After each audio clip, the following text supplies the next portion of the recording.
Hello everyone and नमस्ते। आप सभी का एक बार फिर से स्वागत है आप सभी के अपने यूट्यूब चैनल रूहानी किस्से में। तो दोस्तों, कैसे हो आप सब? आशा करती हूँ आप सभी लोग अपने अपने जीवन में व्यस्त, मस्त, खुश और स्वस्थ होंगे। पता है आप सभी लोगों को, मेरे को ना आजकल अपने चैनल पर स्टोरी पोस्ट करने में बिल्कुल भी इंटरेस्ट नहीं रहता है, क्योंकि आप लोग पहली चीज़ तो स्टोरी सुनते नहीं हो, कमेंट करते नहीं हो, लाइक करते नहीं हो, व्यूज़ नहीं आते। तो मुझे लगता है कि मैं फालतू फोकट क्या मेहनत कर रही हूँ, और आप लोगों का भी शायद टाइम वेस्ट हो रहा है और मेरा भी टाइम वेस्ट हो रहा है। खैर, आज मैं आप लोगों के लिए एक और कहानी लेकर आ गई हूँ, और जो आज कहानी मैं आपको सुनाने जा रही हूँ ना, वो एक ऐसी लड़की की है जिसके जीवन का हर रात का सुकून उसके बिस्तर ने छीन लिया था। हाँ, आपने सही सुना, एक बेड, एक ऐसा बिस्तर जो सांस लेता था। शहर का नाम था पुणे, लेकिन ये कोई भी जगह हो सकती है। खैर, मैं आप सभी को सच्ची घटना सुना रही हूँ। तो ये शहर का नाम पुणे था। वहाँ पे एक लड़की रहती थी, जिसका नाम मैं ना आयशा रख देती हूँ। आयशा 24 साल की नई नई जॉब लगी थी एक एमएनसी में, तो पुणे शिफ्ट हो गई। बजट टाइट था, इसलिए एक पुराना फ्लैट रेंट पे ले ली, बिना फर्नीचर के। मीन्स होता है ना कि unfurnished, semi furnished, fully furnished, तो उसने अनफर्निश्ड फ्लैट ले ली। लेकिन उसका लक अच्छा था। लैंडलॉर्ड ने कहा कि फर्नीचर इंक्लूडेड है। आयशा खुश हो गई। सोफा, टेबल और एक डबल बेड था बेडरूम में। थोड़ा पुराना सा था, लेकिन काम का लग रहा था। तो उसी दिन की बात है, वो थक के बिस्तर पर सोने चली गई, और ऐसे सोई जैसे बचपन की नींद हो। लेकिन रात के 3 बजे आयशा की आंखें खुली। घर में पूरी खामोशी थी, लेकिन एक अजीब सी आवाज आ रही थी।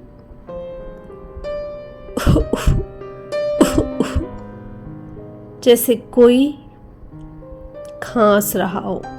फिर ना एक सांस लेने की आवाज भी आने लगी।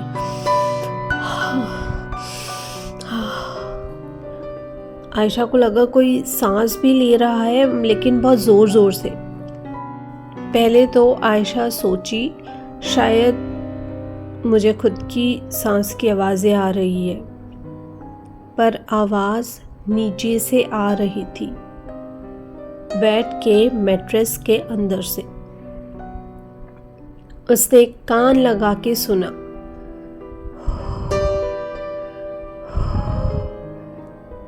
दिल थोड़ा धड़का, पर सोच के चुप हो गई। शायद इमेजिनेशन हो, लेकिन ये सिर्फ शुरुआत थी। अगली कुछ रातों तक हर रात वही आवाज, और उससे भी ज्यादा डरावना था एक ही सपना जो बार बार आता। एक आदमी, काला सा, लंबा सा, उसी बेड पे सोता हुआ। उसकी आंखें खुली होती और वो आयशा को घूरता, और फिर वो कहता, मेरा बिस्तर मुझे वापस दे दो। आयशा चीख के उठती, पसीने में भीग जाती। फिर जब होश आता तो देखती सब नॉर्मल है। पर एक रात जब वो उठी तो देखा कि बेडशीट गीली है, ठंडी सी, जैसी किसी और ने भी उसी बेड पे सोने की कोशिश की हो।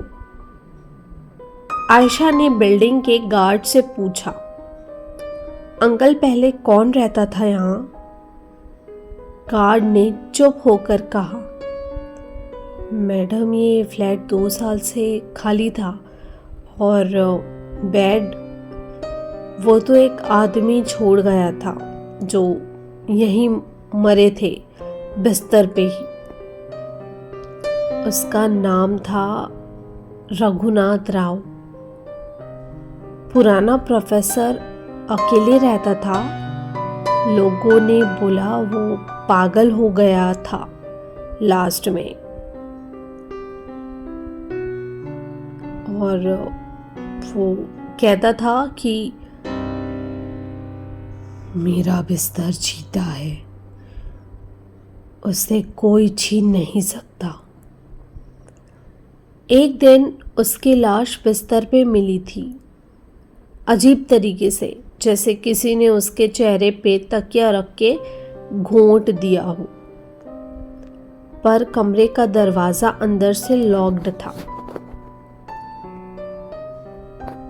ये सारी बातें आयशा सुनती है और एक रात आयशा सपना देखती है कि वो खुद बेड के अंदर घुस रही है, जैसे मैट्रेस में कुछ हो जो उसे अंदर खींच रहा हो।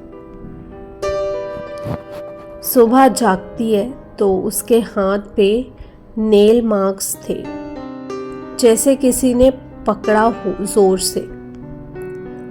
फिर दिन भर बेचैनी रहती, काम में मन नहीं लगता।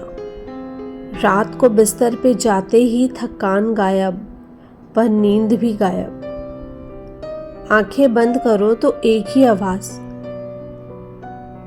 मुझ में समा जा, तू अब मेरी है। बिस्तर अब चीने लगा था, उसकी सांस और तेज हो गई थी। जब आयशा सोती तो बेड हल्की हल्की गर्मी देने लगता, जैसे किसी का जिस्म हो। आयशा ने अपनी एक कलीग प्रिया को सब बताया। प्रिया ने उसे एक तांत्रिक का नंबर दिया। तांत्रिक आया, बिस्तर को देखा और बोला, ये बिस्तर सिर्फ फर्नीचर नहीं है, ये एक जीती जागती चीज है। इसमें किसी की आत्मा घुसी हुई है और वो तुझ में समा जाना चाहती है।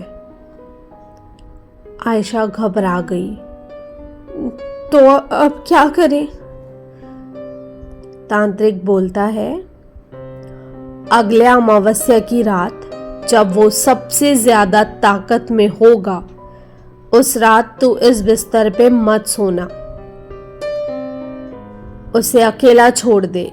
अगर तू बची रही तो निकल जा यहां से। अमावस्या की रात आयशा ने सोच लिया था बेड पे नहीं सोएगी। लिविंग रूम के सोफे पे लेट गई और जैसी रात के 3 बजे आवाज आई, तू कहां चली गई?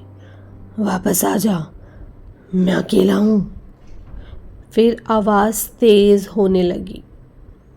बेड की चादर अपने आप हिलने लगी, जैसे कोई उसमें से उठ रहा हो।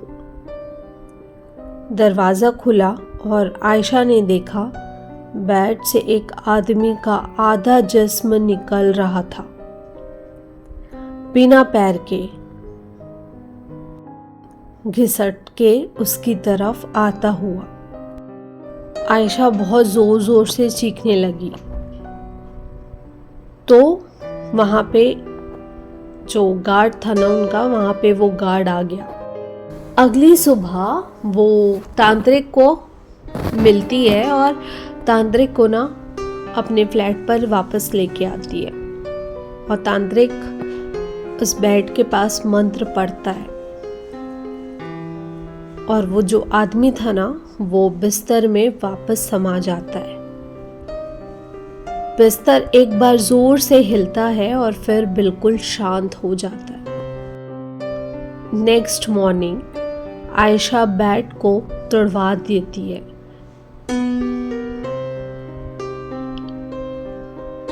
और फ्लैट को छोड़कर चले जाती है और किसी नए शहर में शिफ्ट हो जाती है, हैदराबाद में।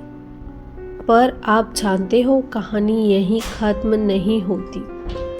कुछ हफ्तों बाद जब वो नई जगह पे एक फर्नीचर शॉप जाती है, एक सेल्समैन उससे बोलता है, मैडम एक क्लासिक बेड आया है, सेकेंड हैंड, काफ़ी हैवी एंड एंटिक लुक का है, लेकिन थोड़ा हॉन्टेड फील देता है।